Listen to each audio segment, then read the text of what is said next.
Jaya TV நேயர்களுக்கு வணக்கம். அறுசுவை இது தனிசுவை நிகழ்ச்சியில் இன்றைக்கி நம்ம ஒரு சாத வகையும் ஒரு சின்ன சைட் டிஷ்ஷும் பார்க்க போகிறோம். சாதம் பார்த்திங்கன்னா வெங்காய பூண்டு சாதம், அடுத்தது தயிர் பச்சடி, அதுக்கு ஆப்டாக காய்கறி தயிர் பச்சடி. இப்போ இந்த வெங்காயம் பூண்டு சாதம் அப்படிங்கிற போது ஒரு சிம்பிள் வெர்ஷன் இது. ஆனால் நிறைய நேரங்கள் கேட்கும்போது இப்போ இந்த வெங்காய சீசனு, அப்புறம் அடுத்தது பூண்டும் இந்த சாதத்தோடு சேர்ந்து கலந்து சாப்பிட்ணுன்னா அது குழம்புல அந்த மாதிரி தான் பண்ண முடியுமா, இது சாதமாக பண்ண முடியுமா அப்படின்னு கேட்குற நிறைய நேர்களுக்கு இது ஒரு பயனுள்ள விஷயமா இருக்கும். ஆக்சுவலாக இதே நம்ம பூண்டு வெங்காயம் சாதம் கொஞ்சம் வித்தியாசமாக நம்ம நிகழ்ச்சியில் பண்ணியிருக்கோம். இன்றைக்கி நான் பண்ணியிருக்கிறது அதிலே ஒரு சிம்பிளிஃபைட் வெர்ஷன். இது ரொம்ப நல்ல வாசனையாக டேஸ்டியாக இருக்கக்கூடிய நல்ல ரைஸ். சரி, இதில் எல்லாத்துலேயுமே வெங்காயம் பூண்டு எல்லாம் சேர்த்துருக்கோம். காய்கறி அப்படின்னு பார்த்தீங்கன்னா இந்த தயிர் பச்சடி தான் நம்ம சேர்க்க போகிற காய்கறிகள், ஒரு கலவையான காய். அது இந்த சாதத்துக்கு நல்லாயிருக்கும். நீங்கள் வெறுமனே சப்பாத்தி இதோடு சாப்பிட்றது, பூரி இதோடு சாப்பிட்றது கூட இது ரொம்ப நல்லாயிருக்கும். ஸோ முதல்ல நம்ம பார்க்க போகிற இந்த வெங்காயம் பூண்டு சாதத்துக்கு தேவையான பொருள்லாம் பார்த்துடலாம். அதுக்கப்புறம் அது எப்படி பண்ணுறதுங்கிறத பார்க்கலாம். பச்சரிசி 1 கப் உதிர் சாதமாக வடித்து கொள்ளவும். சின்ன வெங்காயம் 15 தோல் உரித்து மெல்லிய துண்டுகளாக நறுக்கி கொள்ளவும். பூண்டு 8 பற்கள் தோல் உரித்து மெல்லிய துண்டுகளாக நறுக்கி கொள்ளவும். கருவேப்பிலை சிறிதளவு, மிளகாய்த்தூள் 1 டீஸ்பூன், உப்பு ருசிக்கு ஏற்ப, எலுமிச்சம்பழச்சாறு 2 டீஸ்பூன், எண்ணெய் 1 டேபிள் ஸ்பூன், நெய் 2 டேபிள் ஸ்பூன், கடுகு 1 டீஸ்பூன். இது எப்படி பண்ணுறதுன்னு பார்க்கலாம். அது பார்க்கறதுக்கு முன்னாடி, சரி சின்ன வெங்காயம் தான் அதை சேர்த்துருக்கேன்னு சொல்கிறீங்க, அதான் சின்ன வெங்காயம் இல்லைன்னா பெரிய வெங்காயம் சேர்க்கலாமா? பெரிய வெங்காயம் தாராளமாக சேர்க்கலாம். ஆனால் இந்த சின்ன வெங்காயத்துக்கு இயல்பாக உள்ள மருத்துவ குணம், வாசனை, இது எல்லாமே ரொம்ப நல்லது. அதனால் நம்ம கூடின மட்டும் இந்த சின்ன வெங்காயத்தை சேர்த்திங்கன்னா ரொம்ப நல்லாயிருக்கும், இந்த ருசியும் நல்லாயிருக்கும். சின்ன வெங்காயம் பார்த்திங்கன்னா சாதாரணமாக சொல்லுவாங்க, காலையில் 2 சின்ன வெங்காயத்தோட இந்த பழைய சாதம் நல்லா கரைச்சிட்டு ஒரு டம்ளர் அந்த மாதிரி குடிக்க சொல்லுவாங்க. அது காரணம் என்னென்னா, அந்த பழைய சாதத்தில், அதுவும் குறிப்பாக மண் சட்டியில் போட்டு தண்ணி ஊற்றி வச்ச சாதத்தில் விட்டமின் B4ங்கிறது அபண்டண்ட்டாக, அதாவது அதிகமாக இருக்குது அப்படின்னு சொல்லி சொல்கிறாங்க. அதே மாதிரி இந்த சின்ன வெங்காயத்துக்கு கொழுப்பு சத்தை குறைக்கக்கூடிய சக்தி இருக்குது. ஹிருதயத்துக்கு, ஹார்ட்டுக்கு ரொம்ப ரொம்ப நல்லது. அதனால இந்த சின்ன வெங்காயம் தினம் பச்சையாக 3லேருந்து 4 வெங்காயம் வெறுமனே சாப்பிட சொல்கிறாங்க. இந்த பச்சையாக நம்ம சாப்பிட முடியாததுனால நம்ம என்ன பண்ணுறோம், இந்த பழைய சாதத்தோடையும், அந்த பழைய சாதமும் ரொம்ப நல்லது, அதோட கூட கலந்து அந்த நாள் உணவு முறை தான் இது. அதை நம்ம இப்போ திரும்ப செஞ்சுட்டு வரோம். அதோடு சேர்த்து சாப்பிட சொல்லி சொல்கிறாங்க. அதே மாதிரி இந்த மாதிரி பழைய சாதம் இல்லை, அதுக்கு பதில் நம்ம எப்படி சாப்பிடணும்னு பார்த்தீங்கன்னா, மோரோட கொஞ்சம் காலையில் மோர் வெறும் வயிற்று இந்த டீ அது மாதிரி தான் குடிச்சிக்கிறோம் இல்லையா. ஆனால் அதுக்கு முன்னாடியே நீங்கள் அந்த டீயெல்லாம் குடிக்கிறதுக்கு முன்னாடி வெறும் வயிற்று தண்ணி ஒரு டம்ளர் குடிச்சிட்டு, மோர் இந்த சின்ன வெங்காயத்தோடு நல்ல ஒரு மிக்சியில் ஒரு அடி அடிச்சுட்டு வடிகட்டாமல் அதை அப்படியே குடிச்சிட்டு ஒரு மணி நேரம் கழிச்சு நீங்கள் இந்த டீ இது மாதிரி காஃபியோ அதை குடிக்கிறீங்க அப்படின்னா இது ரொம்பவே நல்லது. அந்த வகையில் இன்றைக்கி சமையலும் பார்த்திங்கன்னா, பொதுவாக டவுன் சவுத்துன்னு சொல்லுவாங்க, செட்டிநாடு பக்கம்னு பார்த்திங்கன்னா சின்ன வெங்காயம் தான் அதிகமாக பயன்படுத்துவாங்க. அதே மாதிரி மதுரை திருநெல்வேலி பக்கம்னு பார்த்திங்கன்னா அவங்களும் இந்த சின்ன வெங்காயம் தான் பயன்படுத்துவாங்க அதிகமாக. இது ரொம்ப நல்லது, ஒன்று நல்ல ருசியும் கொடுக்கும், மனமும் கொடுக்கும், உடம்புக்கு நல்லதுங்கிறதுனால. ஸோ அப்படி பார்க்குற போது இன்றைக்கி நான் இந்த சின்ன வெங்காயம் சேர்த்து தான் இந்த சாதத்தையே பண்ணுறோம். இப்போது இதுக்கு ஒரு பாத்திரம் அடுப்பில் போட்டுடலாம். இதில் நான் எண்ணெய் கம்மியாக கொடுத்து நெய் கொஞ்சம் கூட கொடுத்துருக்கேன். வயசு வருஷம் நீங்கள் இப்படி மாற்றிக்கிறவங்களும் மாற்றிக்கலாம். பட் இந்த எண்ணெயை விட நெய் இன்னும் நல்லதுங்கிறதுனால நெய்யை கொஞ்சம் அதிகமாக சேர்த்துருக்கோம். இப்போ அந்த நெய் இந்த 2 டேபிள் ஸ்பூன் நெய். இதில் வாசனையான ஒரு கரம் மசாலாவோ சீரகமோ சோம்போ அந்த மாதிரி விஷயங்கள் எதையுமே நம்ம சேர்க்கலை. முழுக்க முழுக்க இந்த வெங்காயம் பூண்டோட வாசனை தான்.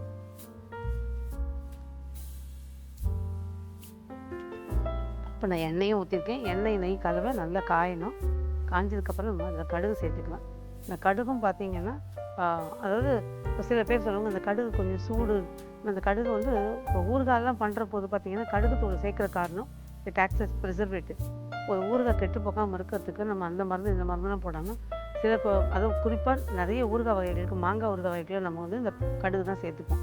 கடுகை பொடி பண்ணி சேர்த்துப்போம். என்னென்னா அது அந்த மாங்காயை சாஃப்டாகவும் ஆக்காது, கெட்டு போகவும் விடாதுங்கிறதுனால இது சேர்த்துக்கும். அது மேலும் இந்த கடுகும் ரொம்ப உடம்புக்கு நல்லதுன்னு சொல்லுவாங்க. அது உடச்சி அது கடுகு அதை வெடித்து வெளியில் வரும்போது இந்த சல்பரை வெளியில் தரும்னு சொல்லுவாங்க. ஸோ இது எல்லாமே நல்லதுங்கிறனால தான் நம்ம கடுகையும் அதை சேர்க்குறோம். கொஞ்சம் எண்ணெய் நெய் கலவை காஞ்சிருச்சு. இதில் அந்த கடுகை சேர்த்துருவோம். இப்படி மெதுவாக தொலாவி விடுங்க.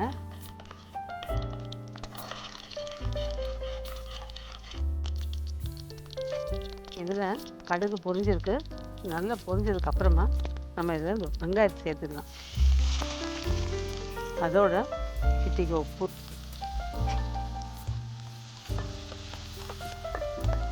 இந்த வெங்காயம் வந்து நல்ல நிறம் மாறி பொரிஞ்சு வரணும். அந்த அளவுக்கு உங்களுக்கு அது நல்லா பொரிஞ்சதுனா தான் அந்த வாசனை நல்லா எடுபட்டு வரும்.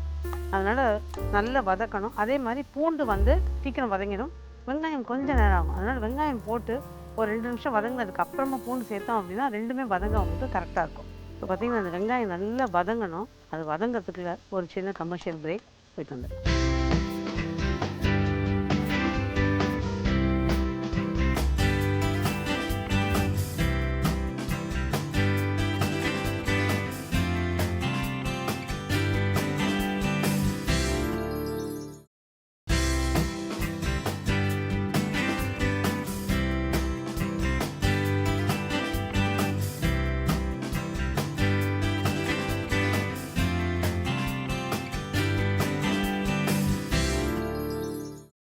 வெல்கம் பேக் டு அறுசுவை இது தனி சுவை. நம்ம இந்த வெங்காயம் பூண்டு சாதத்துக்கு நெய் எண்ணெய் கலவையில் கடுகை தாளிச்சிட்டு வெங்காயம் பூண்டை வதக்கிட்டு இருந்தோம். நல்லா வதங்கிடுச்சு. இப்போ நம்ம பூண்டு சேர்த்துக்கலாம். இதில்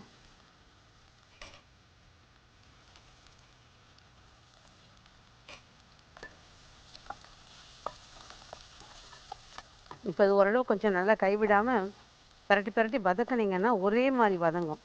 இப்படி விட்டுட்டு இருந்தோம் அப்படின்னா 2 நிமிஷம் வதங்கட்டும்ட்டு இருந்தோன்னா நெருப்பு படுற அந்த ஓரங்களில் அது சீக்கிரமாக வதங்கிடும், நடுவில் இருக்கிறது வதங்காது. இப்போ நேரம் வந்து ரெண்டும் ஒரே மாதிரி வராது. அதனால் சேர்த்த மாதிரி நல்லா வதக்கிட்டிங்கன்னா கரெக்டாக இருக்கும். இப்போ இன்னுமே வதங்கணும், அது நல்லா பொரிஞ்சு வதங்கணும். இப்போ பார்த்திங்கன்னா நல்ல ஒரு வாசனை வர ஆரம்பிச்சிருக்கு. அதே சமயம் வெங்காயம் நிறம் மாறி இருக்குது. நான் இது வரைக்கும் தீ குறைக்கலை, அதே ஃப்ளேம்லேயே தான் வதக்கிட்டுருக்கேன். இப்போ நிதானமாக தீயை குறைச்சிட்டு கொஞ்சம் கருவேப்பிலை, இந்த மிளகாத்தூள்,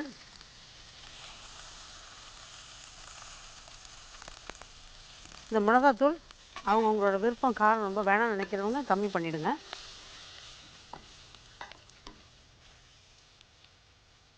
இப்போ இதில் கொஞ்சம் இந்த சாதத்துக்கு தகுந்த அளவு உப்பை இதில் சேர்த்துடலாம். இப்போ நான் தீயை குறைச்சி தான் வச்சுருக்கேன். இந்த ஸ்டேஜில் சாதம், இன்றைக்கி வந்து பச்சரிசி சாதம் எடுத்திருக்கோம். இதில் வந்து நீங்கள் பிரியாணி அரிசியில், அதாவது பாசுமதி ரைஸ்லேயும் பண்ணலாம், புழுங்கல் அரிசி சாதத்துலேயும் பண்ணலாம், இல்லை இப்போ வர மில்லட்ஸ்லேயும் இதை பண்ணலாம். நீங்கள் அதாவது சாமை, வரகு, இது எல்லாத்துலேயும் கூட நீங்கள் இதை பண்ணலாம். இப்போ இந்த தீயை குறைச்சி வச்சுருக்கோம் இல்லையா, இது எலுமிச்சம்பழச்சாறு லேசாக ஜஸ்ட்டு ஒரு மைல்டு புளிப்புக்காக நான் ஒரு 2 டீஸ்பூன் தான் ஊற்றிருக்கேன். கருவேப்பிலையை பச்சையமாக கொஞ்சம் போட்டிருக்கேன்.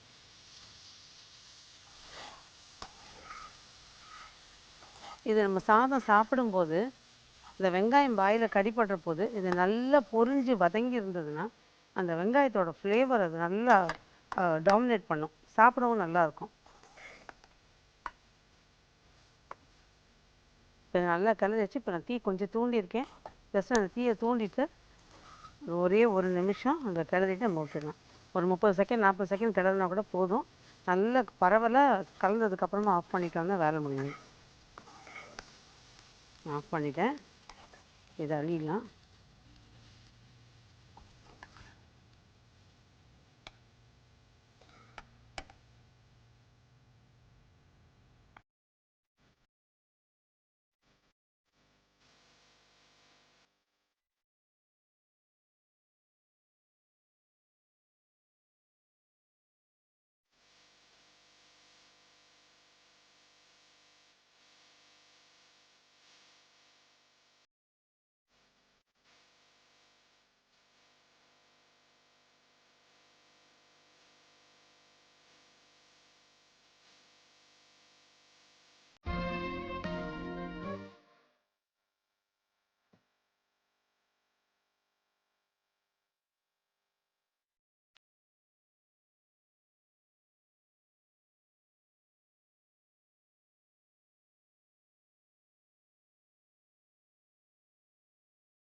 வெங்காயம் பூண்டு சாதம் ரெடி.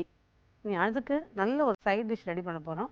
அது காய்கறி தயிர் பச்சடி. அதுக்கு என்னென்ன தேவைங்கிறத பார்த்துக்கலாம், அதுக்கப்புறம் அது எப்படி பண்ணுறதுங்கிறத பார்க்கலாம். பொடியாக நறுக்கிய காய்கறி கலவை 1 கப், புளிக்காத கெட்டி தயிர் 1 கப், பொடியாக நறுக்கிய தக்காளி 1, தேங்காய் துருவல் 2 டேபிள் ஸ்பூன், பூண்டு 2 தோல் உரித்து பொடியாக நறுக்கி கொள்ளவும், உப்பு ருசிக்கேற்ப. இப்போ இந்த காய்கறி தயிர் பச்சடிக்கு தேவையான பொருள்லாம் பார்த்துட்டோம். இப்போ ஒரு பாத்திரத்தில் கொஞ்சமாக தண்ணி வச்சு நம்ம அந்த காய்கறிகளை வேக போட போகிறோம்.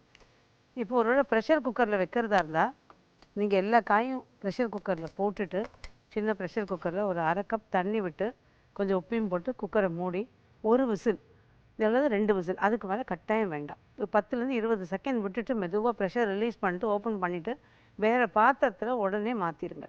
ஏன்னா அந்த நேரம் டக்குன்னு மாறிடும்.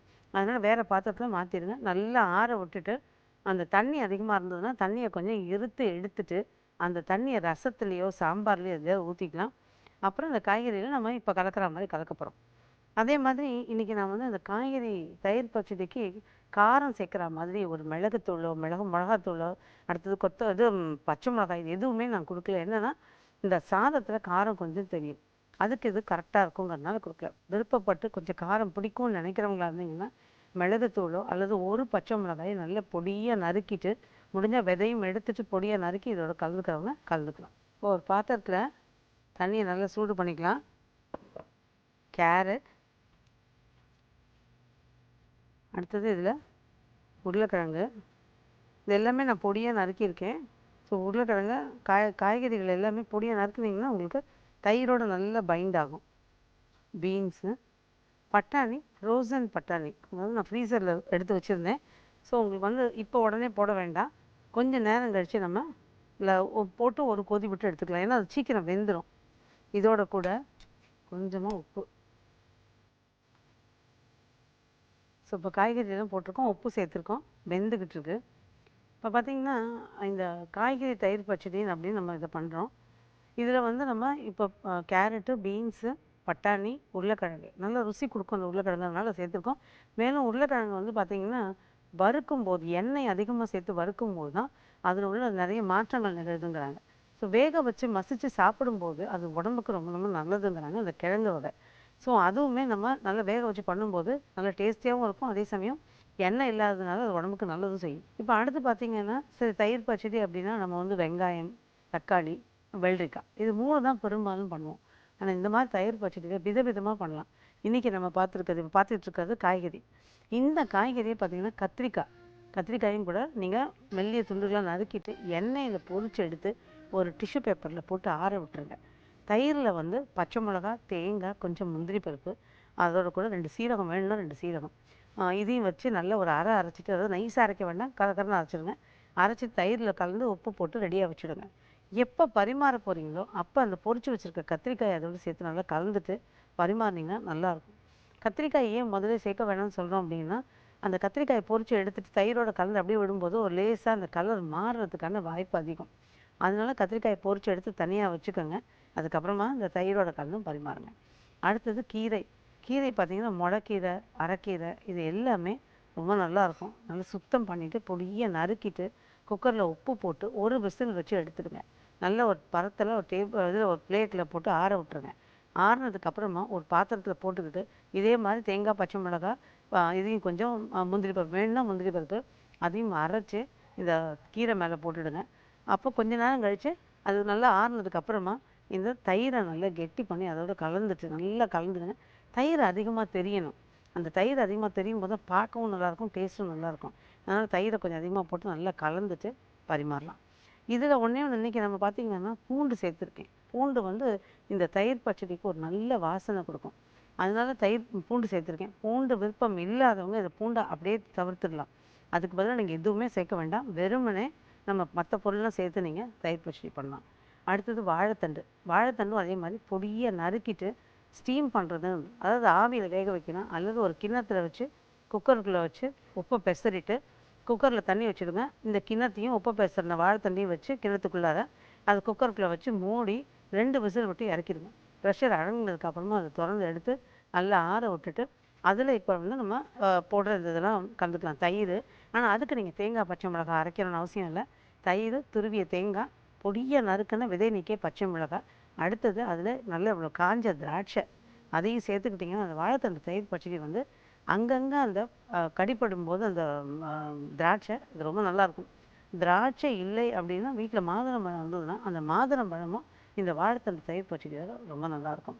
இப்போ காய்கறி நல்லா அந்த காய்கறி தயிர் பச்சடிக்கு காய்கறி வெந்துக்கிட்டு இருக்கு. இது நல்லா வெந்துட்டுருக்கு. நல்லா கொஞ்சம் வெந்ததுக்கு அப்புறமா நம்ம அடுப்பை ஆஃப் பண்ணிவிட்டு வடிகட்டி ரெடியாக ஆற வச்சு வச்சிடலாம். ஆனால் அதுக்கு முன்னாடி அறுசுவை இது தனிசுவை நிகழ்ச்சியில் ஒரு சின்ன கமர்ஷியல் பிரேக்.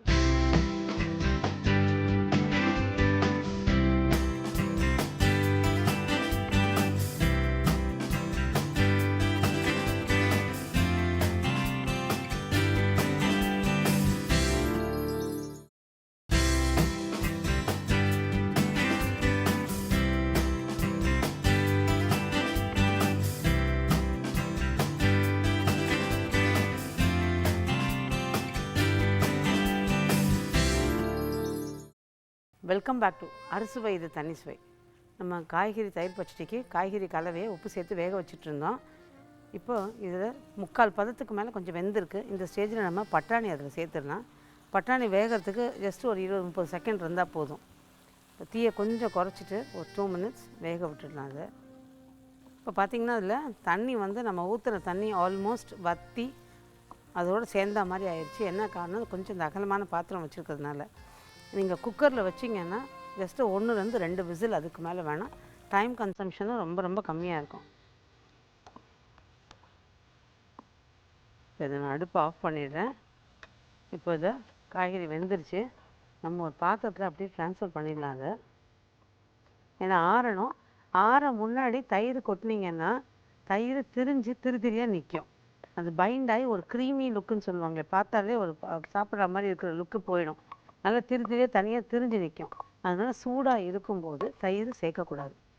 நல்லா ஆற விட்டுருங்க.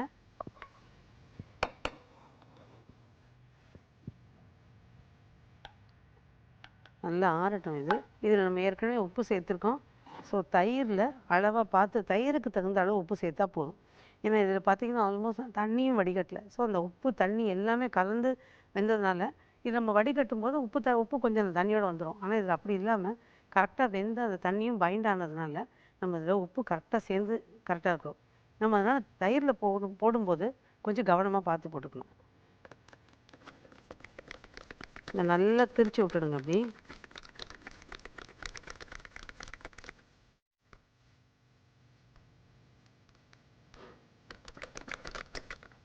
பார்த்திங்கன்னா நல்ல ஒரு க்ரீமி லுக்கோடு இருக்கும் தயிர். இதையும் நல்லா கொஞ்சம் ஒரு 2 மினிட்ஸ், ஒரு 5 நிமிஷம் 10 நிமிஷத்து வரைக்கும் அதை ஆற விட்டுருங்க. நல்லா இது ஆறிக்கிட்டு இருக்கு. இதோட கூட பொடியாக நறுக்குன பூண்டு இதை நசுக்கிட்டு கூட போடலாம் நீங்கள். அடுத்தது தக்காளி,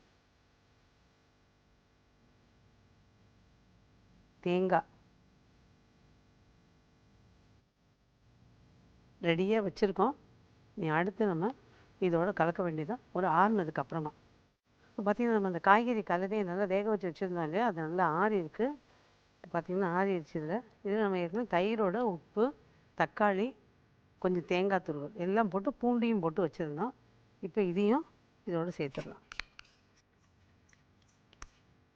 தயிர் நல்லா திக்காக புளிக்காமல் இருக்கணும். அப்போ தான் இது பார்க்கவும் நல்லாயிருக்கும், உங்களுக்கு டேஸ்ட்டும் நல்லாயிருக்கும்.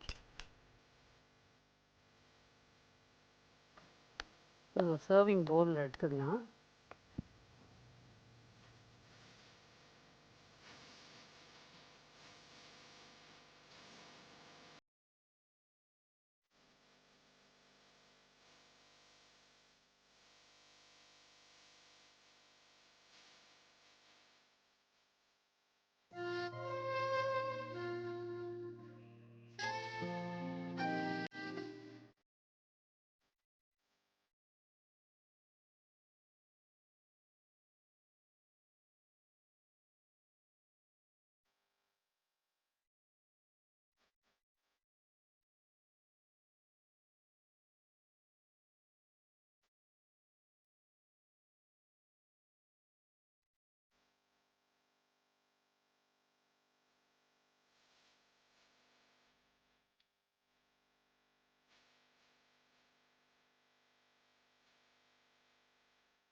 இப்போ நம்ம பார்த்தது வெங்காயம் பூண்டு சாதமும் காய்கறி தயிர் பச்சடியும். அது ரெண்டும் ஒன்றுக்கு ஒன்று காம்பினேஷன். இந்த தயிர் பச்சடியை நீங்கள் சாதத்தோட மட்டும் இல்லாமல் சப்பாத்தி பூரி எல்லாத்துக்குமே நல்லா பொருத்தமாக இருக்கும். இதில் நடுவில் கொஞ்சம் இனிப்பு வேணும்னு நினைக்கிறவங்க காஞ்ச திராட்சையை சேர்த்துக்கிட்டிங்கன்னா அதுவும் நல்லா டேஸ்டியாக ரொம்ப நல்லாயிருக்கும். அங்கே ஒன்று இங்கே ஒன்றுமா கடிப்படும். அல்லது பொடியாக நறுக்குன்னு பேரிச்சம்பழம், இது ரெண்டுக்கும் ஏதாவது ஒன்று நீங்கள் அதோட சேர்த்துக்கலாம். பட் கொஞ்சமாக சேர்த்துக்கணும், ஏன்னா ரொம்ப இனிப்போட தாக்கம் அதிகமாகிடாமல் கொஞ்சமாக சேர்த்துக்கணும். இப்போ பார்த்த இந்த 2 டிஷ்ஷுமே பார்த்திங்கன்னா ஒரு நல்ல பேக் பண்ணி கொடுக்கறதுக்கும் உங்களுக்கு நல்லாயிருக்கும். பட் தயிர் வந்து கொஞ்சம் புது தயிராக இருந்தால் தான் நீங்கள் பேக் பண்ணி மத்தியானம் லஞ்சுக்கு எடுத்துகிட்டு போகும்போது இன்னும் புளிக்காமல் இருக்கும். அல்லது உப்பு அப்புறம் போட்டுக்கோங்க. ஸோ ஏதாவது ஒன்று, ஏன்னா தயிரில் உப்பு கலக்கும்போது சீக்கிரம் புளிச்சிடும். ஸோ இப்போ பார்த்த இந்த வெங்காயம் பூண்டு சாதத்துக்கும் காய்கறி தயிர் பச்சடிக்கும் சின்ன ரீகேப். இப்போ வெங்காயம் பூண்டு சாதத்துக்கு பார்த்திங்கன்னா எண்ணெய் நெய் கலவையை அடுப்பில் வச்சு அது காஞ்சதுக்கப்புறமா கடுகை தாளித்தோம். அதோட கூட வெங்காயம் ஒரு சிட்டிகை உப்பு சேர்த்து நல்லா வதக்கணும். வெங்காயம் முக்கால்வாசி வதங்கினதுக்கப்புறமா பூண்டையும் சேர்த்து கொஞ்சம் உப்பு சேர்த்து நல்லா வதக்கிட்டு அதுக்கப்புறமா தீயை குறைச்சிட்டு மிளகாத்தூள் கருவேப்பிலை சேர்த்து தேவையான உப்பையும் சேர்த்து அதுக்கப்புறம் சாதத்தை கொட்டணும். சாதத்தை கலக்கும்போது அதோட கூட எலுமிச்சம்பழம் சாறும் கொஞ்சம் கருவேப்பிலையும் போட்டு நல்லா கலந்து எடுத்தோம். வெங்காயம் பூண்டு சாதம் தயார்.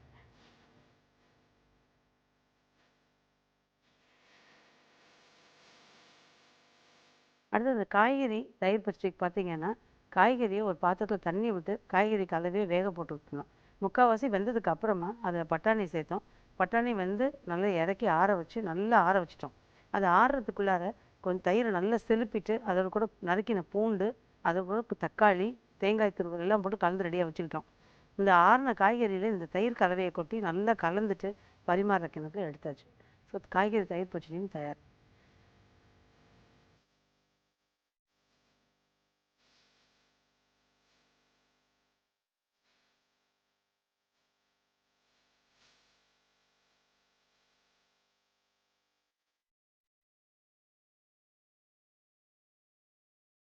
இன்றைக்கி ஒரு சிம்பிளான 2 டிஷ்ஷு, ஆனால் அது நல்ல ஒரு ஹெல்தியான டிஷ்ஷுன்னு வச்சுக்கோங்க.